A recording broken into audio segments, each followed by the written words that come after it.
Picture it. Azeroth 2010. You're minding your own business. Maybe you're fishing for stranglekelp. Maybe you're trying to figure out why Mankirk's wife is so incredibly bad at hide and seek. Life is good. Life is simple. And then a giant metal-plated gecko with severe anger management issues decides to headbutt the planet. Suddenly, your favorite quest hub is underwater. The Barrens has been chopped in half like a vegetable, and Blizzard decided that what Azeroth really needed was more lava. So much lava. We're looking back at the ultimate WoW lore moment that literally reshaped the map. The Cataclysm. Or as I like to call it, the expansion where everyone got swimming lessons. Let's dive in. To understand Cataclysm, we have to understand the guy who shaped it, who started it, Deathwing. Before he was Deathwing the Destroyer, he was just Neltharion the Earth Warder. He was one of the 5 dragon aspects, basically the planetary management team appointed by the Titans. Neltharion's job was complex. He was in charge of the earth, dirt, rocks, deep places. The problem with being in charge of the deep places in Azeroth is that's also where the old gods live. And the old gods are essentially cosmic telemarketers who never hung up. Hey Neltharion, burn it. Burn them all. Also, you look fat in those scales, by the way. Imagine trying to do your job while 4 Cthulhu knockoffs are constantly whispering in your headset that your coworkers hate you and that you really should try wearing more magma. Eventually, Neltharion snapped. He betrayed the other dragons during the War of the Ancients, created the Dragon Soul, basically a magical battery meant to enslave everyone, and rebranded himself as Deathwing.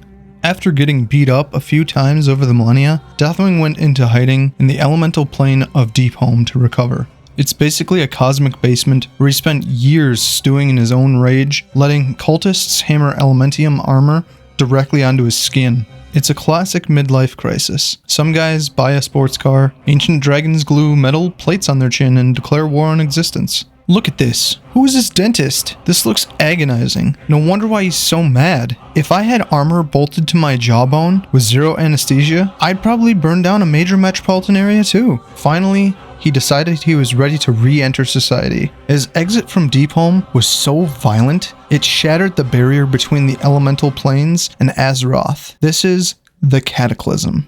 It wasn't just a dragon flying around. The laws of physics just sort of gave up. Elements went wild, Ragnaros showed up to burn down a tree, Alakir started blowing wind everywhere, but the main attraction was Deathwing doing a victory lap around the globe. And boy was he petty. Look at this, he flies all the way to Stormwind just to burn down the park? What did the druids do to you, man? Did you get a bad latte at the coffee shop there? He flew across continents, causing tsunamis, earthquakes, and volcanic eruptions. He famously split the Barrens in 2 with a giant lava chasm, which honestly was probably the only way to stop the Chuck Norris jokes in general chat. It didn't work, but A for effort. 1,000 Needles? It used to be a desert canyon raceway. Now, it's a giant swimming pool managed by the goblins on a party boat. That is a severe zoning change, and property values plummeted.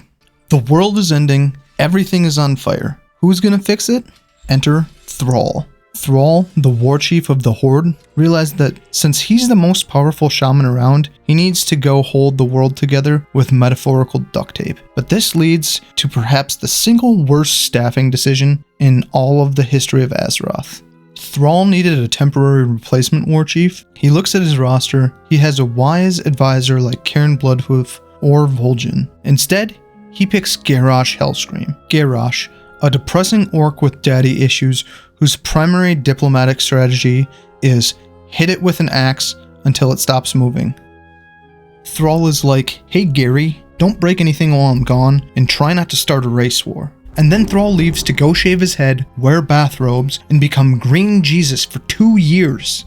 Spoiler alert. Garrosh immediately started a race war. He bombed Theramore and eventually went full fascist dictator. Thanks, Thrall. Great handover notes. Meanwhile, the Alliance dragged King Varian Wrynn out of his gladiator phase and told him to start acting like a king because a dragon just ate half his city. The whole expansion was basically a massive cleanup effort.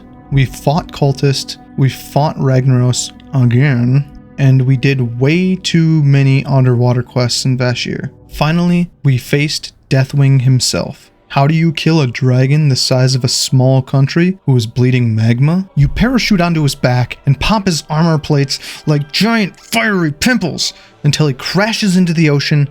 It was gross. It was tedious. We fell off a lot. And then Thrall used the dragon soul, the very thing Deathwing created, to laser beam him out of existence.